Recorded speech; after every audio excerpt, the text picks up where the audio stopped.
ನಮಸ್ಕಾರ ವೀಕ್ಷಕರೇ, ನಾನು ಆಚಾರ್ಯ ಶಕ್ತಿ.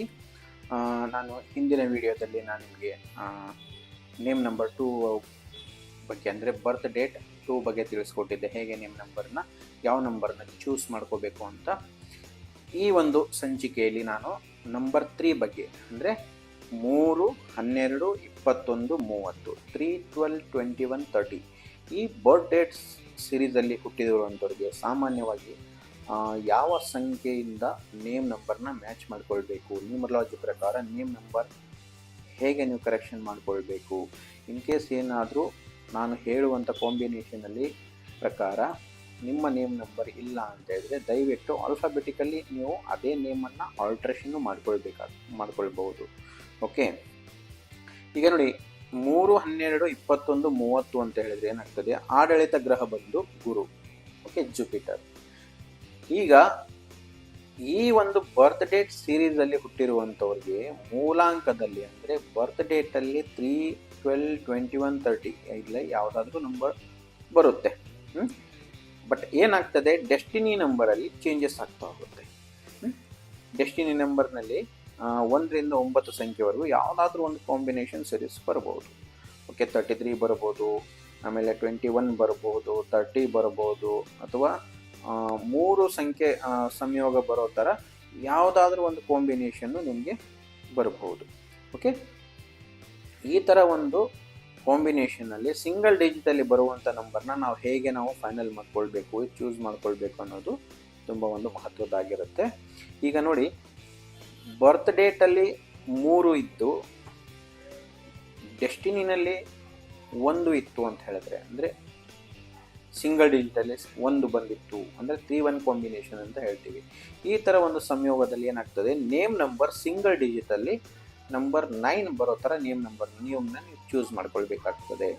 ಓಕೆ, ಈಗ ಬರ್ತ್ ಡೇಟಲ್ಲಿ ನಂಬರ್ 3 ಬರ್ತಾ ಇದೆ, ಡೆಸ್ಟಿನಿ ನಂಬರಲ್ಲಿ ನಂಬರ್ 2 ಬರ್ತಾ ಇದೆ ಅಂತ ಹೇಳಿದ್ರೆ ಈ ರೀತಿ ಒಂದು ಸಂದರ್ಭದಲ್ಲಿ ನೇಮ್ ನಂಬರ್ನ ಸಿಂಗಲ್ ಡಿಜಿಟಲ್ಲಿ ನಂಬರ್ 1 ಬರೋ ಥರ ನೇಮ್ನ ನೀವು ಚೂಸ್ ಮಾಡ್ಕೊಳ್ಬೇಕಾಗ್ತದೆ.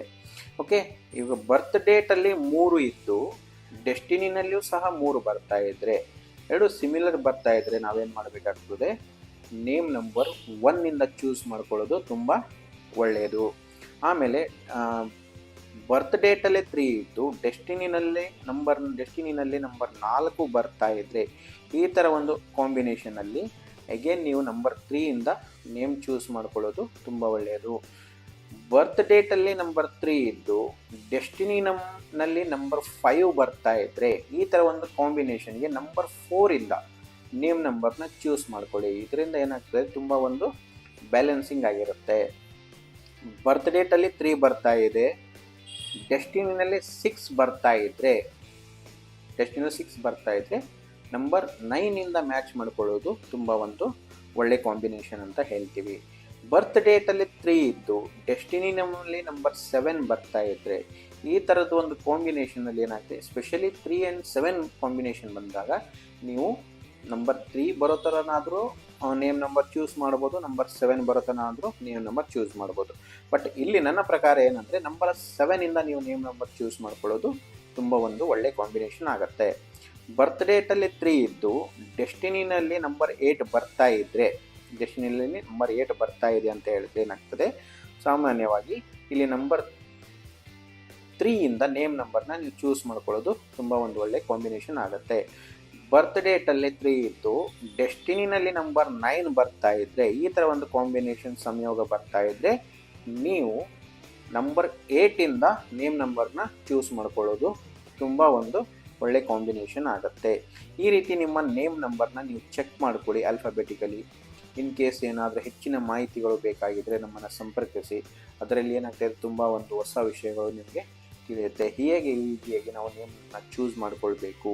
ಈಗ ಆಲ್ರೆಡಿ ಏನಾದರೂ ಎಕ್ಸಿಸ್ಟೆಡ್ ನೇಮ್ ಇರುತ್ತೆ, ನಂಬರ್ ಮ್ಯಾಚ್ ಆಗ್ತಾ ಇಲ್ಲ ಅಂತ ಹೇಳಿದ್ರೆ ಆ ಟೈಮಲ್ಲಿ ಆಲ್ಫಾಬೆಟಿಕಲಿ ನೀವು ಆಲ್ಟ್ರೇಷನ್ ಮಾಡಬಹುದು, ಅಂದರೆ ಬ್ಯಾಲೆನ್ಸಿಂಗ್ ಮಾಡಬಹುದು. ನೇಮ್ ನ್ಯೂಮರಾಲಜಿಯಲ್ಲಿ ಹೇಗಿರುತ್ತೆ, name number not only number, even ಪ್ರೊನೌನ್ಸಿಯೇಷನ್ನಲ್ಲೂ ಸಹ ಆ ಒಂದು ವೈಬ್ರೇಷನ್ನು ನಮ್ಮ ಲೈಫಲ್ಲಿ ಎಫೆಕ್ಟ್ ಆಗುತ್ತೆ.